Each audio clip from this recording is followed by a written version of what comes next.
সম্মান তুলে দিতে চাই। কল্লোল চৌধুরী, নতুন দিগন্ত প্রকাশনীর পক্ষ থেকে আপনার হাতে একটু সম্মান তুলে দিতে চাই। সত্যজিৎ নাথকে ডাকছি।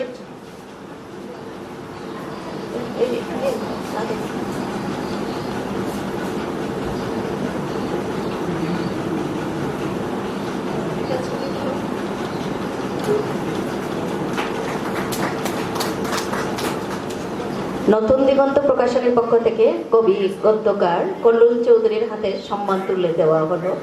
এবারে পরবর্তী অনুষ্ঠান কবিতা পাঠে আমরা চলে যাচ্ছি। কবিতা পাঠের অনুষ্ঠান চালাবেন, এই পরিচালনা করবেন রুনা পাল, কবি রুনা পাল চালাবেন। কবি রুনা পাল, তিনি কলেজ শিক্ষিকাও, তিনি অনুষ্ঠান পরিচালনা করবেন। সবকিছু মিলিয়ে আমরা শুরু করতে যাচ্ছি আমাদের আসর। তো শুরুতেই আমরা ডেকে নেব অনেক দূর থেকে আসা আমার কবি দাদা পরিমল কর্মকার ও জয়ন্তী কর্মকার। ওদের একটা বিশেষত্ব হলো ওরা যেখানেই যান ওরা কিন্তু দ্বৈত কবিতা পাঠ করেন। তো সেটা নিশ্চয়ই সুখশ্রাব্য হবে আমাদের জন্য। তো শুরুটা ওদের দিয়ে করতে চাইছি। পরিমল কর্মকার দাদা আর জয়ন্তী কর্মকার বৌদিকে ডাকছি, আসুন। ধন্যবাদ। আমি বিশেষ কিছু না বলে, অনেকক্ষণ অপেক্ষা করেছেন আপনারা, সবার সুস্থ কামনা করেই আমি আমার লেখা কবিতা আমি পাঠ করছি।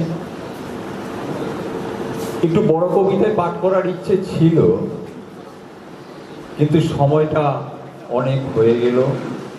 সেই জন্য আমি একটা ছোট্ট কবিতা আমাদের দ্বৈত কণ্ঠে আমি এবং আমার কবি বান্ধবী জয়ন্তী কর্মকার মিলে কবিতাটি আমরা পরিবেশন করছি। কবিতার নাম প্রতিশ্রুতি।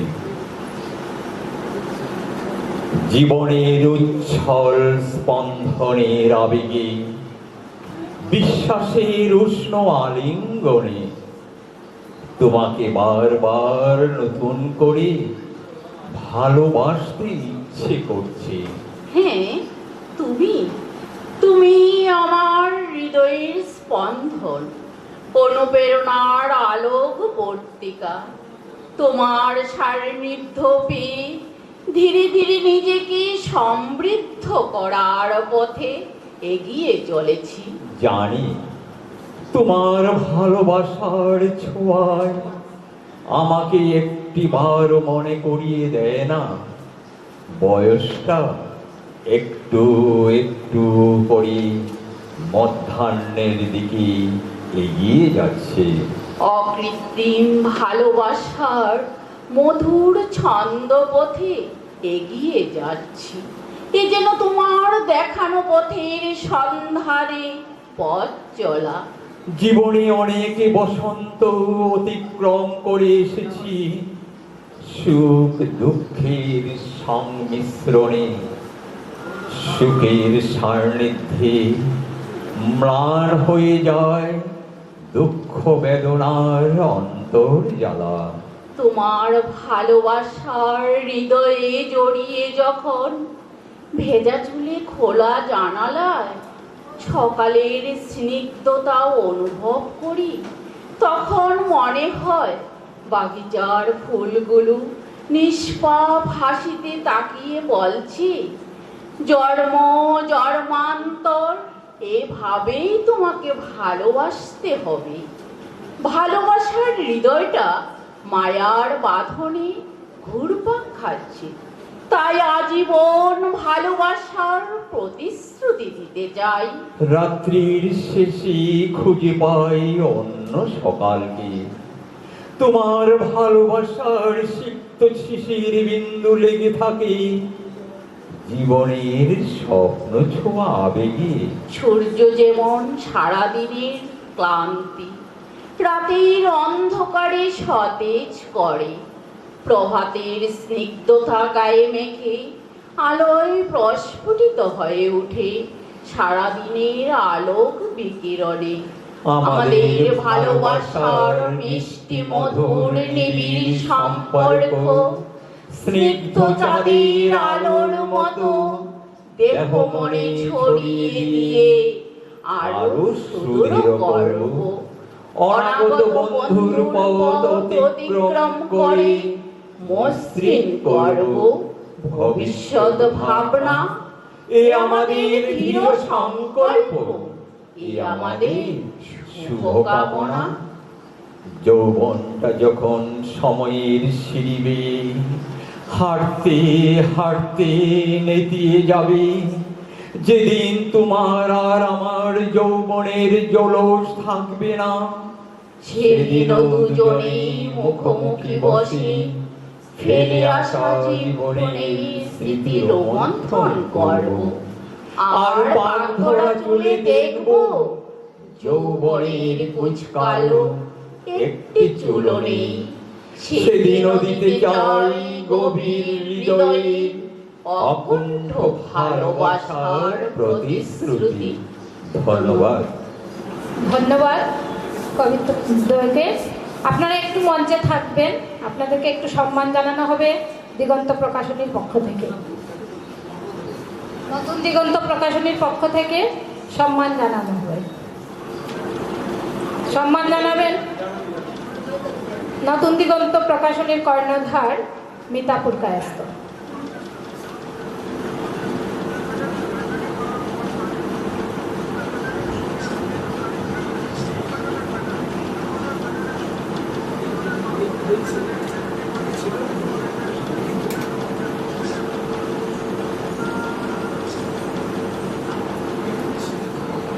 ধন্যবাদ নতুন দিগন্ত প্রকাশনীর আজকের এই সুন্দর পূর্ব দিগন্ত উৎসবে সবাইকে আমার অনেক অনেক অভিনন্দন জানাচ্ছি। পরবর্তী শিল্পী বিপ্লব চক্রবর্তী। বিপ্লব চক্রবর্তী মহাশয় আমাদের সামনে গল্প উপস্থাপনা করবেন। গল্পের নাম সুকুমার পুরুষের কথা। সুকুমার পুরুষের কথা। সুকুমার কিছু খুঁজছে, কি যে খুঁজছে সেটাই বোধে ধরা দিচ্ছে না। খোঁজাটা এখন ওর অভ্যেস। স্ত্রী স্বামীর এই অন্যমনস্কতাকে ধরে ফেলল। তুমি কি কিছু মনে করার চেষ্টা করছো? না তো, তুমি তো একটা ঘোরের মধ্যে রয়েছো, কোনোদিন দেখিনি এটা। তা নয়, একজন ডেকেছে যাওয়ার জন্য। কে ডেকেছে, কোথায় যেতে বলেছে মনে করতে পারছি না। যেই ডাকুক আমি অসুস্থ, কোথাও বেরোবে না, যাবে না। দুদিন আগের কথা। দুদিন পর সুকুমার নিশ্চিত হয়েছে কে ডেকেছে, কোথায় যেতে হবে। আশালতা দশকর্মা ভান্ডার, বিপরীতে আরোগ্য মেডিকেল হল। সুকুমার আরোগ্যতে ঢুকলো না। দশকর্মা থেকে ভেদুয়া বাজার, চেনা পথ, বাজার ছাড়ালো। গাঙ্গুলি বাড়ির আমবাগানের রাস্তা ধরলো। পাড়া ছাড়িয়ে রাস্তা ধরে পুরনো বাড়িটার সামনে এলো। এই বাড়িটাই। একজন বারান্দায় দাঁড়িয়ে আছেন। বলল, আসুন। আসবেন জেনেই দাঁড়িয়ে আছি। অবাক হলেও কিছু বলল না। ভদ্রলোককে পরিচিত মনে হলেও সঠিকভাবে চিনতে পারল না। ঘরের ভেতরে ঢুকলো সুকুমার। কেউ নেই। বিরক্ত হলো মনে মনে। বেরিয়ে আসবে ভাবতেই একটা মহিলা কণ্ঠস্বর সুকুমারকে থামিয়ে দিল। ছটফট করছো কেন? বসো না খাটের ওপর, আমি আসছি। ইনি সুকুমারকে ডেকেছিল। বিরক্ত সুকুমার বলল, আমাকে এখানে ডেকেছেন কেন? তুমি আসতে চাইছিলে অনেক দিন, চক্ষু লজ্জার মাথা খেয়ে তোমাকে ডাকতে বাধ্য হলাম। মানে? কোনো মানে নয়, চুপটি করে বসো। মহিলা পাশের ঘর থেকে সুকুমারের মুখোমুখি এসে দাঁড়ালো। সুন্দরী বললেও পুরোটা বলা হবে না।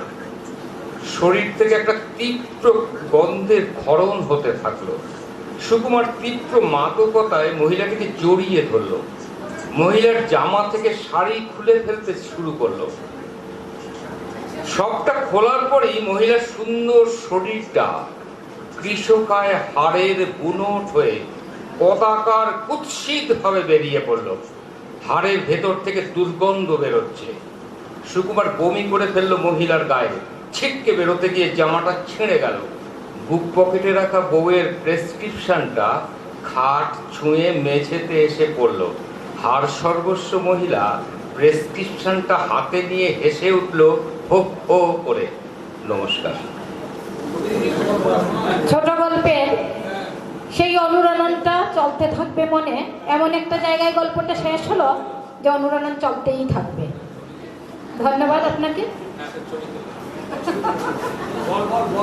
না বলাই তো ছবি থেকে আমিও আসবো না। হ্যাঁ, আরে গিয়ে কলকাতায় গিয়ে কি দেখাবো? কাছে হ্যাঁ, কি পেলাম? এবারে কবিতা পাঠ করবেন মনোরঞ্জন মণ্ডল। মধ্যাহ্নভোজের বিরতিতে আমাদের ডায়াস প্রায় শূন্য, তো শূন্যর বুকে পূর্ণ করতে হবে। আমার কবিতা, আমি দুখানি কবিতা পাঠ করব পরপর। আমার কবিতা শতরূপে শতদল। ওগো শতরূপে শতদল, তব রূপলির আগে হারাতে বসেছে সকল পৌরুষ। পৌরুষের বেড়া জালে ছিন্ন হতে চলেছে তুমি বিস্ময়, তুমি অনিন্দ শিখর চূড়ায় রজতাব। গলনাঙ্কের তাপমাত্রা গলছে, গড়াতে শুরু করেছে হিমাদ্রি হয়ে ভয়ঙ্কর গতি সঞ্চারী। খর প্রবাহে গৃখাতে পরিণত কঠিন গিরিরাজ খান খান নড়ি পাথর। কখনো ধূসর, কখনো উষর, কখনো শ্বেত শুভ্র, কখনো কৃষ্ণকায়। বিশ্ব প্রকৃতির বুকে ছড়িয়ে ছিটিয়ে আছে নিজের পরিচিতি, অস্তিত্বের লড়াইয়ে বিরাজিত খণ্ডাংশ। তুমি নটরাজের শিখর হতে প্রবাহিত গঙ্গাধারার ন্যায় প্রবাহমান। হে সৌদামিনী, তব দামালপনায় ক্ষত বিক্ষত প্রকৃতি। শিখর হতে শিখরে ছুটেছে দামালপনা। ও হে দামালিয়া, অগো স্রোতস্বিনী গঙ্গে, পরতে পরতে ঝরিছে ঝর্ণা কুলু কুলু রবে, ধ্বনিছে বর্ণা। ওগো বর্ণময়ী দামালিয়া, তব ছন্দে ছন্দে দুন্ধুবি নিনাদে শতত রঙ্গে বাজে শতরূপা। সবুজে সাজানো ভূধর, অধরে অধরে রঙিছ রক্তিমাভ রশ্মির আগে। দিগন্ত বিস্তৃত রশ্মির আগে, রাঙিয়ে রাগিনী রাগে, তাহে অনন্ত শোভা জাগে। রাগাও এবার সঙ্গপুনে, বিদিশার বুক চিরে চিরে রক্ত ঝরাও সুনিপুণ নৃত্য রাগে। রেলি ঝিনি কিনি কিনি সুরারোপে, আকাশ বাতাস মুখরিত হোক তব নিত্য রাগে। ওগো পায়েলিয়া গো, কোন আলোকে উদ্ভাসিত তব মানস প্রকৃতি। মম বেদনা মম চেতনা যায় ভেসে যায় যদি যাক না। ওগো শীতাংশু, তব সিন্ধু কিরণ ছটায় মুগ্ধ মম চিত্ত। ওগো জোনাকি, অমানিসার নিকষ আধার মিটি মিটি আলোকে ঘোষালে। মহাশূন্যে মিটি মিটি গ্রহ নক্ষত্রের ন্যায় হারায় খুঁজি মম চেতনা। তবুও কেন বারে বারে আসে বেদনা? একবিংশ শতাব্দীর পদচারণায় তব শান্তি বাড়ি সিঞ্চনে অঙ্কুরিত মম সুপ্ত বাসনা। ক্ষণকালে সবুজে গরিবে কি মানস প্রকৃতি। ধন্যবাদ। আমার দ্বিতীয় কবিতা কলুষিত সভ্যতা। ভোরবেলাটা যেন তাল হয়ে আছে, মারি সারমেয় দল গোল হয়ে আছে রাজপথে ফুটপাতে। শীতের আধার যেন পেঁজা তুলোর মতো জড়িয়ে আছে ফুটপাতবাসীর গায়ে। অশক্ত রোগী শীতে কাতরায় যন্ত্রণা কাতর হৃদে। শীতের প্রভাতে কখন যে ওঠে কুবের সূর্যিখানি। নিকষ শৈত্য প্রবাহে অবগুণ্ঠিত প্রকৃতি, কম্পিত হয়ে প্রকৃতির বুকে যেখানে যেমন খুশি আগুন জ্বালে। শীত কম্পিত তাপিত হতে দোহাত বাড়ায় থাকে। শৈত্য প্রবাহ কি কখনো তাহা দেখে? প্রবাহ তার নিজের কাজে সদা ব্যস্ত থাকে।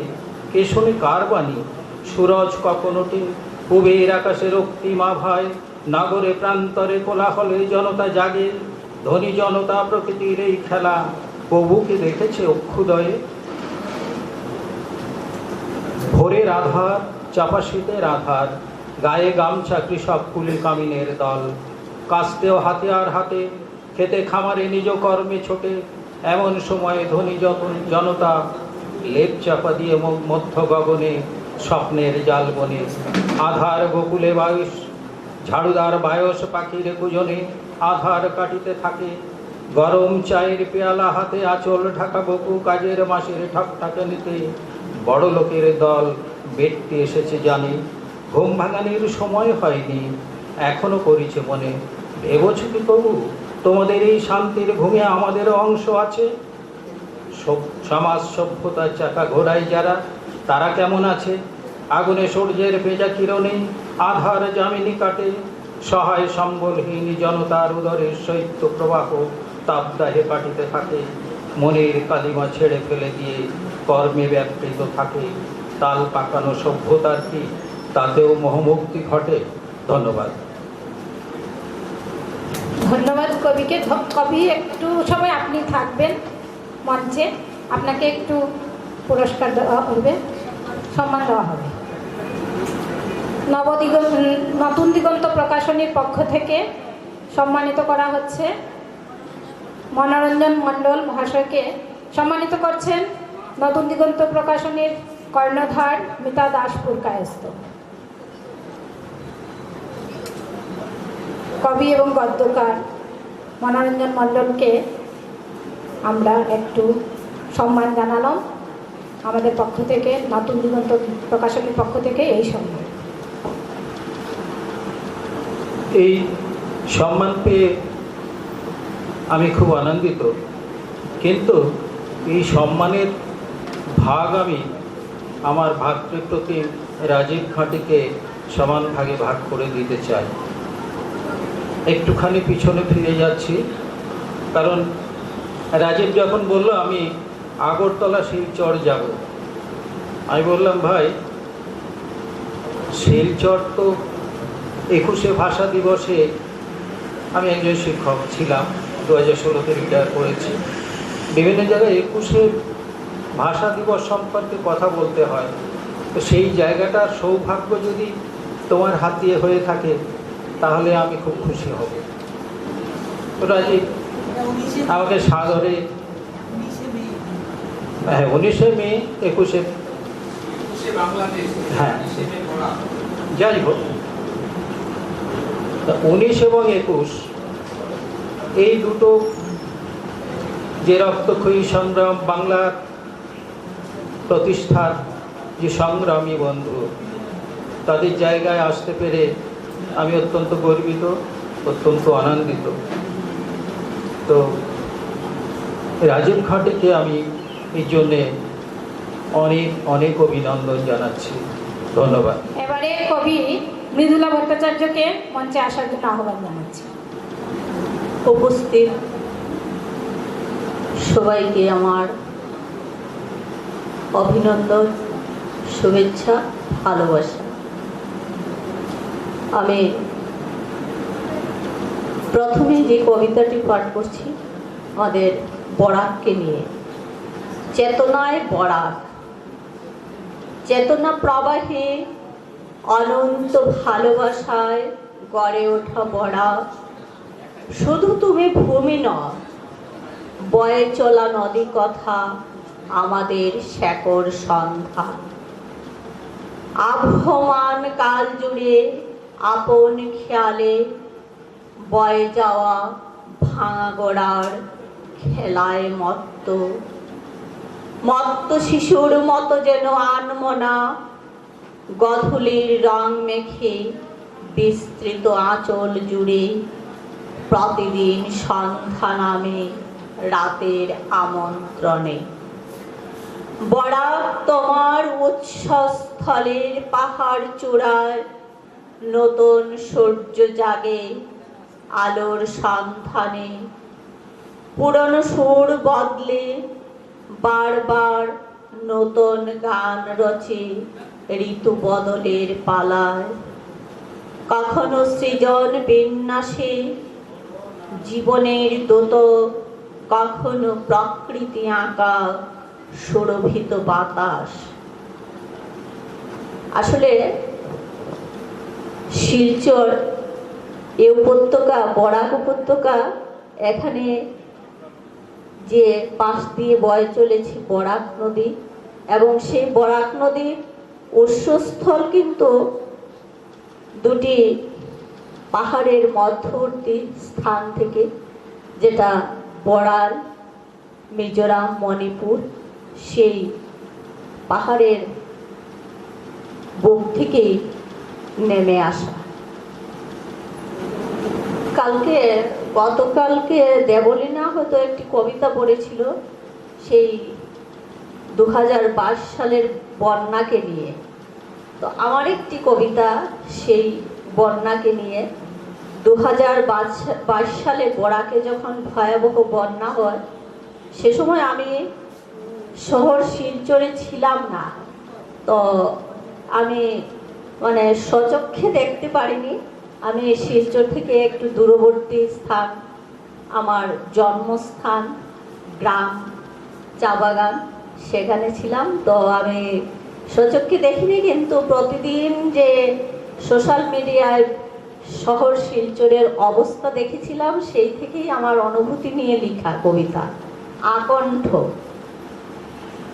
সারা রাত জুড়ে আকাশের বুক ঝরে, বৃষ্টি নামে পৃথিবীর কোলে, পাহাড় বেয়ে জল নামে, ভাসিয়ে নিয়ে চলে সব কিছু নদীর স্রোতে প্রবাহিত কোল জোরে।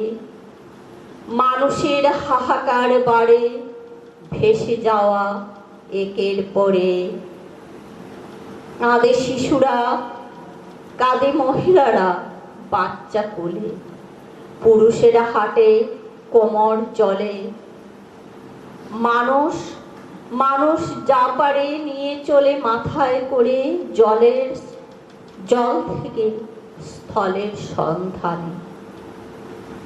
হিংস্র জলস্রোতে ভেসে যায় বাঁশ, খুঁটি, কংক্রিটের দেওয়াল, গৃহস্থের আজন্ম সঞ্চয় সম্পদ। এইটুকু খাবার সন্ধানে মানুষ করে হাহাকার, খুঁজে আশ্রয়।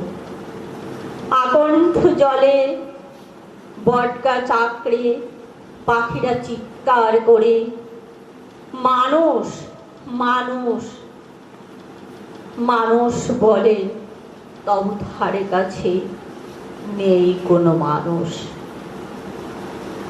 আরেকটি কি পড়ব? শেষ কবিতাটি পড়ছি।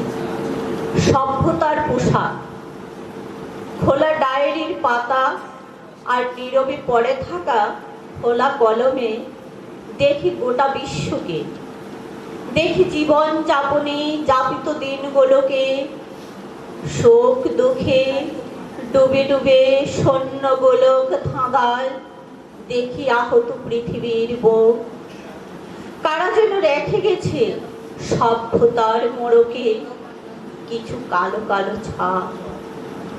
মেঠে রোদের ঠোঁটে কান্নার আওয়াজ, উপলব্ধি বিষাদ সঙ্গীত সুর।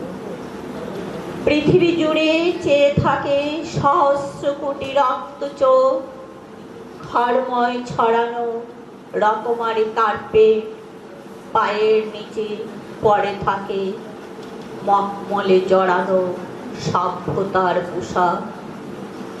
অর্থহীন রাতের শরীরে নখের আঁচড়, মুখে কালশিটি দাগ, বাঁকা রেখা টানা বাতাসে হাসির ঝলক। আড়মোড়া ভাঙে রাত শেষে নিকোষ কালো ছায়া। নমস্কার। ধন্যবাদ কবি মৃদুলা ভট্টাচার্যকে। মৃদুলা ভট্টাচার্যকে আপনাকে একটু মঞ্চে থাকার জন্য অনুরোধ করা হচ্ছে। আপনাকে সম্মান দেওয়া হবে, সম্মান জানাবেন আমাদের নতুন দিগন্ত প্রকাশনীর কর্ণধার মিতা দাসপুর কায়স্থ।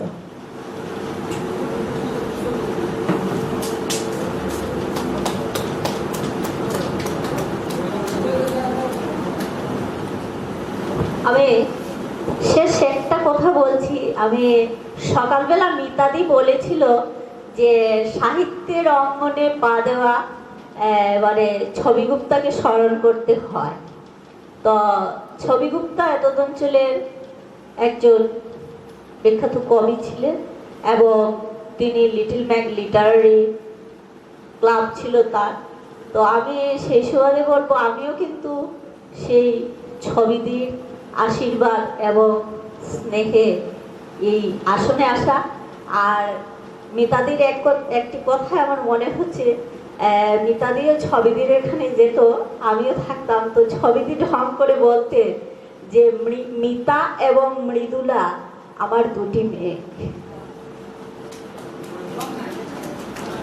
পরপর কয়েকটি কবিতা শোনার পরে এখন আমরা ডেকে নিচ্ছি অনুগল্প শোনার জন্য শিল্পী রাজীব ঘাটিকে। একটি ছোট অনুগল্প এখন অনেক অনেক বড় বড় হয়ে যায়, এটা বড় নয়। জল কথা। রন্টুর বন্ধু অভিষেক সে চাকরি সূত্রে আফ্রিকায় থাকে। বছর 10 আগে দুর্গাপুরে এসে বলেছিল যে সেখানে নাকি জল ব্যবহার করা যায় হিসাব মতন মেপে মেপে। 2022 সালে দাঁড়িয়ে এমন ঘটনায় হাসি পেয়েছিল রন্টুর। ভেবেছিল জল আবার হিসাব করে খরচ করতে হবে। হ্যাঁ, রন্টু এমনই বলেছিল। আফ্রিকার কেপটাউনে এখন তীব্র জল সংকট, তাই স্নান একদিন পর পর এবং সামগ্রিকভাবে পাওয়া যাবে 3 লিটার জল। পাশেই সমুদ্র, এত জল অথচ পর্যাপ্ত জল ব্যবহার করা যায় না। ব্যবহৃত জলের পরিমাণ ক্রমশ কমে আসছে। স্কুলে শুনেছিল রন্টু যে আজ থেকে 20 বছর বা 30 বছর পর এই সংকট আমাদের মফস্বলে আসবে, দুর্গাপুর, আসানসোল, শিল্পাঞ্চল জুড়ে। কিন্তু আজকে 2032 সালে দাঁড়িয়ে রন্টুর খুব মনে পড়ছে তার বন্ধু অভিষেকের কথা। অথচ একটা সময় শৈশবের দিন পুকুরে দাপিয়ে সাঁতার কাটা, প্রচুর পরিমাণে জল দিয়ে সেচ করে গাছ লাগানো, এসব ছিল কত সহজ। আজকে অবাক হয়ে যাচ্ছে রন্টু যে 2022-এর কেপটাউন আর 2032-এর দুর্গাপুর এক হয়ে গেছে। এখানেও তীব্র জলসংকট। এখানেও এখন বরাদ্দ মাথাপিছু 5 লিটার। এর মধ্যেই খাওয়া নাওয়া সবটুকু সেরে ফেলতে হয়। তাহলে পরবর্তী প্রজন্মের কি হবে? এসব ভাবতে ভাবতেই অবাক হতে থাকে রন্টু। পিছন থেকে একজন নাড়া দেয়, দাদা আপনার নাম্বার এসে গেছে। সম্বিত ফিরে পেয়ে রন্টু দেখে সেই জলের এটিএম মেশিনের সামনে দাঁড়িয়ে। প্রত্যেক দিন নিয়ম করে এসে এখানে নিজের বরাদ্দের 5 লিটার, স্ত্রী এবং সন্তানের 5 লিটার করে মোট 15 লিটার জল সংগ্রহ করে নিয়ে যেতে হয় নির্দিষ্ট মূল্য দিয়ে। জল ভরতে ভরতে রন্টু ভাবতে থাকে সেই সতর্ক বার্তা যেগুলি 10 বছর আগে বন্ধু অভিষেক বলেছিল, কিছু শিক্ষিত জল সংরক্ষণকারী সংস্থা বারবার বলেছিল। সেগুলি সবাই যদি পালন করত তাহলে হয়তো 2032-এর এই অবস্থা আসতো না। রন্টু ভাবতে থাকে 2032-এর কেপটাউন, 2052-র দুর্গাপুর। আর ধন্যবাদ। নমস্কার, আমি যে কবিতাটি পড়ছি শহীদদের স্মরণ করে, বাংলা ভাষার শহীদদের স্মরণ করে 21শে ফেব্রুয়ারি, 19শে মে এবং আমাদের এখানে 72 ইংরেজি এবং 86 ইংরেজিতেও শহীদ হয়েছিলেন। কবিতাটি হচ্ছে রক্তজবা। গাছটি কৃষ্ণচূড়া, লাল হয়েছে কেন? ওই যে 52 সালাম বরকত জাব্বার যেন লেপ্টে দিয়েছে রক্ত দিয়ে বিকেলবেলার অক্ত। তারপরেও তো 1911 শহীদেরা রক্ত দিয়ে লেপ্টে দিয়েছে পদ্ম, তাই তো পদ্ম লাল হয়েছে, নাম হয়েছে রক্ত পদ্ম। এরপরও 72-এ 86-তে লাল হয়েছে জবা, তাই তো সবাই ডাকে রক্ত জবা। নমস্কার। নমস্কার সবাইকে। আমি আমার দুটো কবিতা পাঠ করব, এরপরে মিতা দাস পুরকায়েতের একটি কবিতা পাঠ করব। প্রথম কবিতা, প্রসব বেদনা। ঘণ্টা কয়েক ধরে মনের ভেতরে এক বেদনা অনুভব করছি। কিছু এলোমেলো কথা আর ভাবনা ভিড় ঠেলে বেরিয়ে আসতে চাইছে এক সুঠাম অবয়বে। সঠিক শব্দবন্ধ আর পর্যাপ্ত ভাবের অভাবে ছটফট করছে ভেতরে ভেতরে। লেখনীর স্পর্শে আর কাগজের আধারে নিজেকে মেলে ধরার অদম্য স্পৃহা এক সময়ে ধারণ করল কলেবর। জন্ম হলো কবিতার, প্রসব বেদনা প্রশমিত হয়ে মাতৃমনে আনন্দের জোয়ার। নিজের শিল্প সন্তানকে দেখেনি বারবার শত কৌতূহলে। 2 নম্বর যে কবিতাটা পাঠ করছি সেটা এখানে এসে বা তারও আগে যে অনেক বন্ধু হয়েছে, সেই বন্ধু পেলে যে কি হতে পারে সেটার উপরে লেখা। বন্ধু যখন বন্ধু হয় মনের মাঝে বান আসে। বন্ধু যখন বন্ধু হয় গোপন কথা ভাষায় ভাসে। বন্ধু যখন বন্ধু হয় মরা গাছে ফুল ফুটাই। বন্ধু যখন বন্ধু হয় মেঘের সাথে উড়ে যায়। বন্ধু যখন বন্ধু হয় ধূসর রঙে সবুজে ভরে। বন্ধু যখন বন্ধু হয় স্মৃতিচারণের গান ধরে। বন্ধু যখন বন্ধু হয় হৃদয়ে সুখের আনাগোনা। বন্ধু যখন বন্ধু হয় হারিয়ে যাওয়ার নেই মানা। তেমনি এক বন্ধু, দিদি, অনুপ্রেরণাদায়িনী মিতা দাসপুরকায়স্থ, তার একটা কবিতা আমি পাঠ করছি। শব্দরূপ। কবিতার নাম শব্দরূপ। বাসি শব্দগুলোতে নতুন করে অবগাহনেই কবির কবিত্ব। কারণ শব্দরাজি বাসি থাকবে, রূপে প্রয়োগে সজ্জায় তার পরিচয় মন্থ নেই। অতঃপর বিষ সরিয়ে অমৃত কলসি তার আর তাজ। অমৃত সুধা পান করো কবি, গরলে কি আছে কাজ। ছাই উড়াই দহনে ছাই হই, আবার সামান্য জলে প্রাণ পাই। লিখে যাই ছাই কালোয় অযথা। সমুদ্র নদী ভিক্ষা চাইতে এলে তাদের বেলায় ফিরিয়ে দেওয়ার কথা। তারপর জল লেখা ধুয়ে মুছে সাফ করে দিয়ে যায়। আসল নকল নেই, মনের শব্দ ফুল হয়ে ফুটে যাক। গন্ধ না থাকলেও দেবতা গ্রহণ করেন সব নবজাতক। ছোট বড় ফুলদের চায় ফুলদানি কিংবা বাসর সজ্জা। তাজা ফুলও বাসীদের সুখ প্রজননের ফসল রূপসজ্জায়। ধন্যবাদ। খুব ভালো কবিতা পাঠ করলাম। টুনা পাল লিখে থাকেন, অনেকদিন ধরে লিখছেন কবিতা আর গদ্যও লিখেন। তার অনেক কিছু কবিতা আমার রক্তিম দিগন্তে প্রকাশিত হয়েছে, দিগন্তিকায় প্রকাশিত হয়েছে। তো তিনি একজন কলেজ শিক্ষিকাও। তো আমি তাকে সম্মান জানাতে চাই নতুন দিগন্ত প্রকাশনীর পক্ষ থেকে।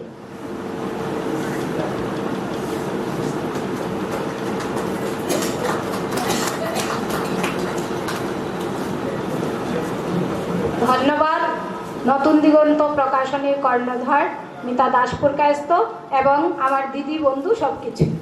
ধন্যবাদ রুনা।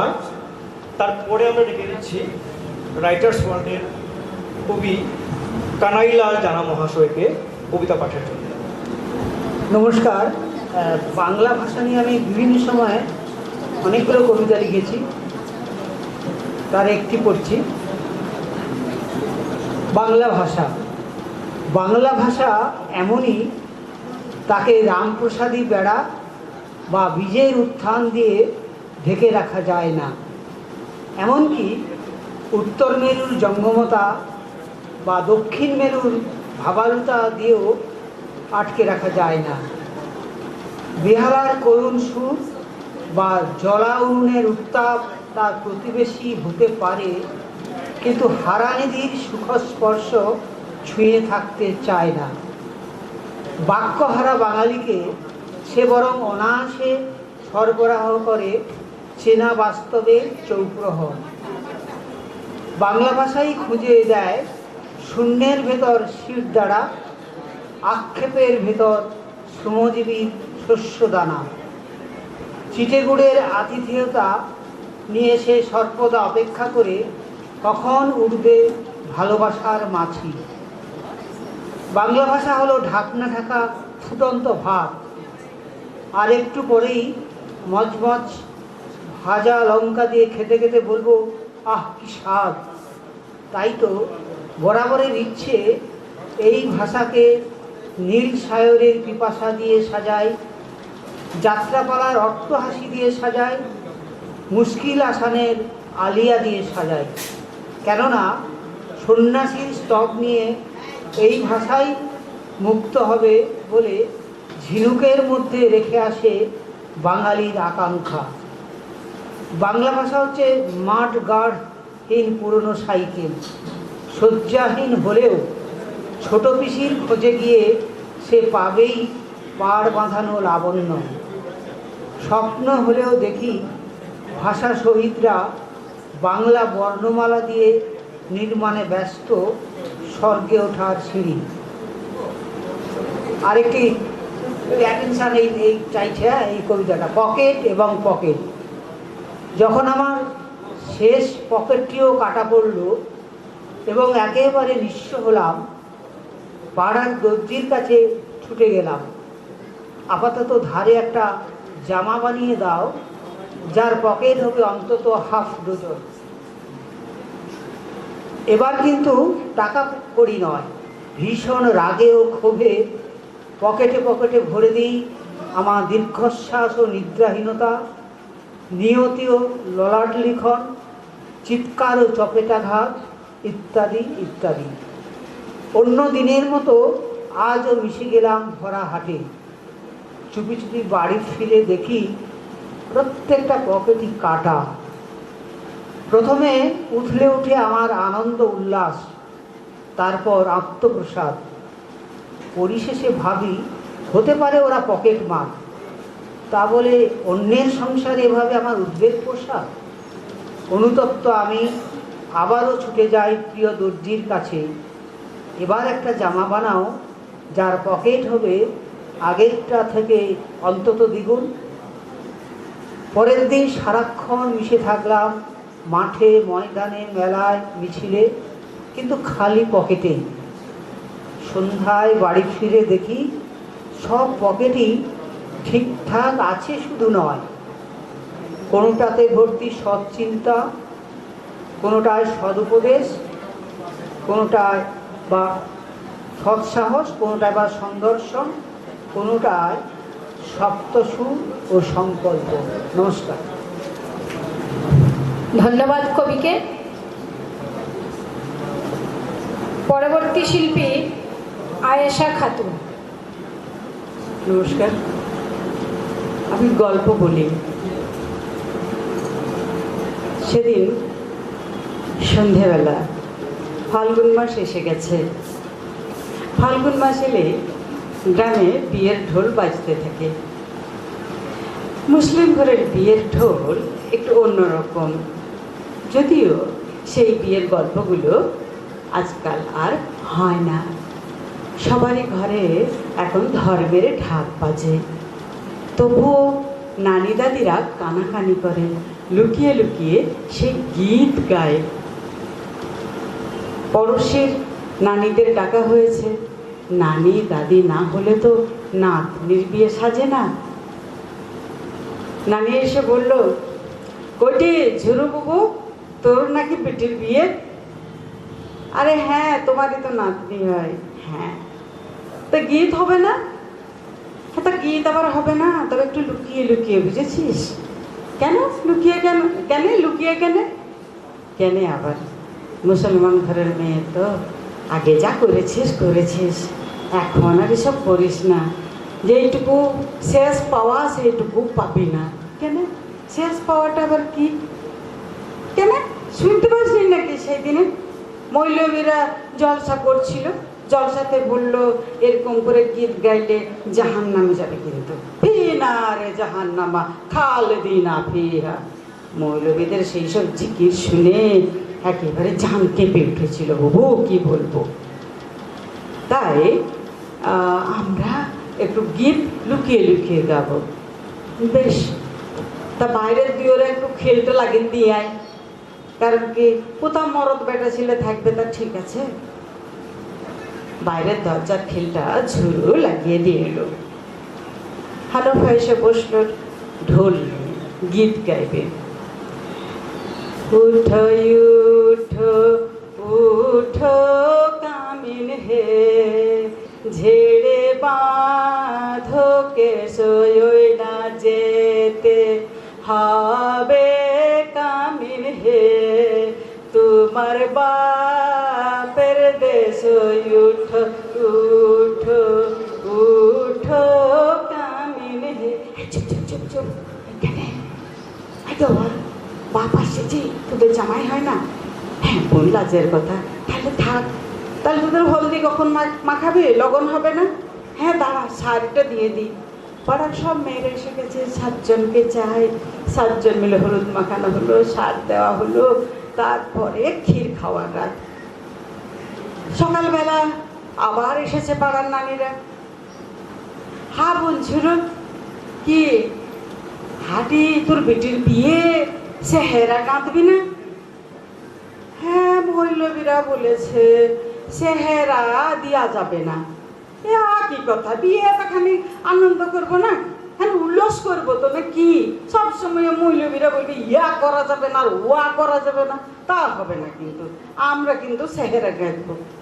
তা বোন, সে মকদমনগর যেতে হবে, সেইখানে মকদম সাহেবের মাজারের গুলঞ্চ ফুল আনতে হবে। সে কি কম কথা, পাক সাপ হয়ে যেতে হবে। যা তাহলে। তা বোন, চারটি মুড়ি টুড়ি দে, খাদিমকে দিতে হবে তো। চারটি মুড়ি বেঁধে নিয়ে চললো হানুফা সেহেরার ফুল আনতে। সেহেরার ফুল এলো, সেহেরার ফুল কিন্তু গুলঞ্চ ফুল। সেই গুলঞ্চ ফুল নিয়ে সে হানুফা একটি একটি করে সেহেরা গাঁথল। মহিলাদের সেখানে করার কিছু নয়, কারণ তখনও পর্যন্ত তাদের ডাক পড়েনি।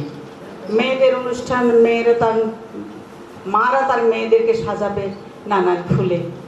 সেহেরা বাঁধা হলো, ক্ষীর খাওয়া হচ্ছে। এখানে কিন্তু দারুণ মজা। আবার গীত শুরু হলো। এই সময়টাতে অনেক মেয়ে একসঙ্গে গীত গাইতে শুরু করে দিল।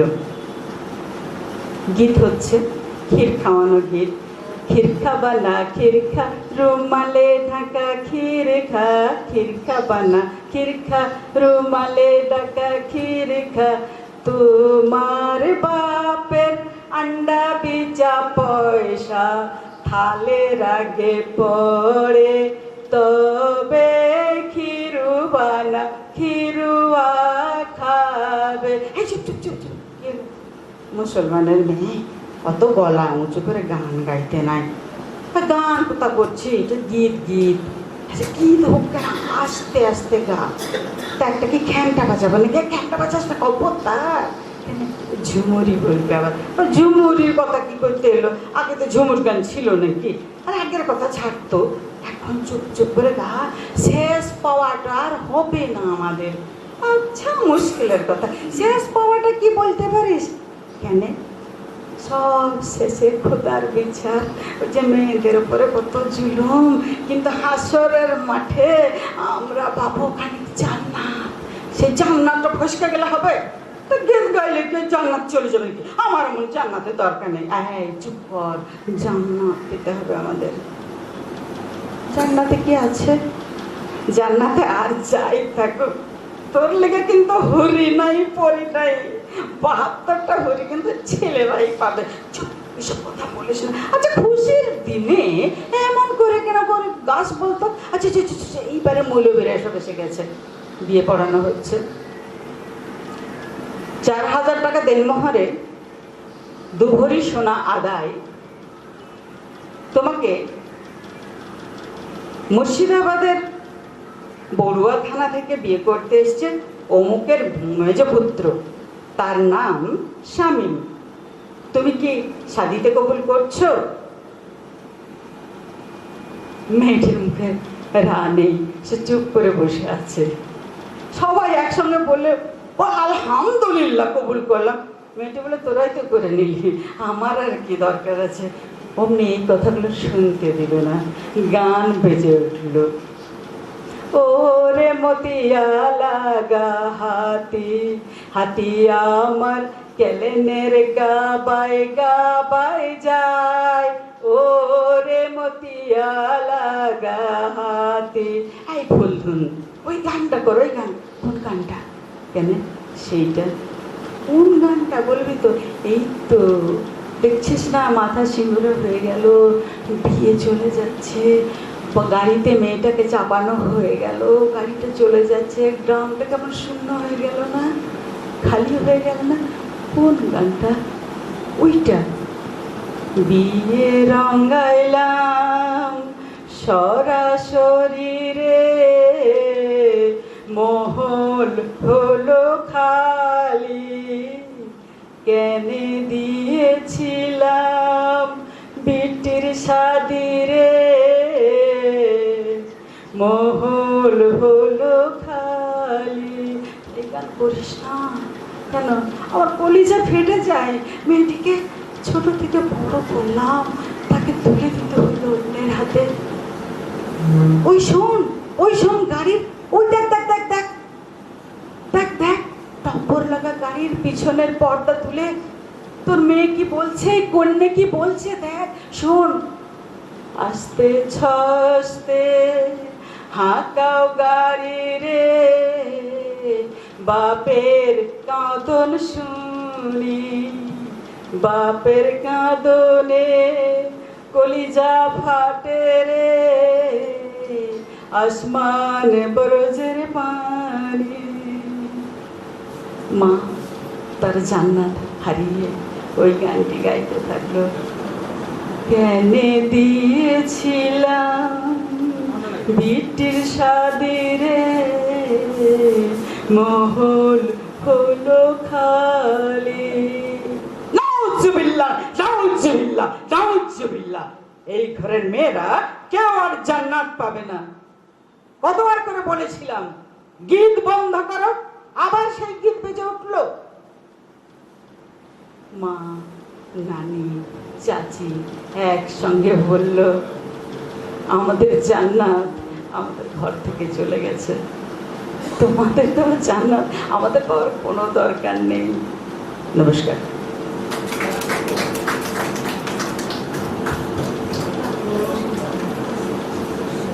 ধন্যবাদ আয়েশা খাতুনকে অসাধারণ একটি গল্প আমাদের সামনে উপস্থাপন করার জন্য। আরও একবার ধন্যবাদ।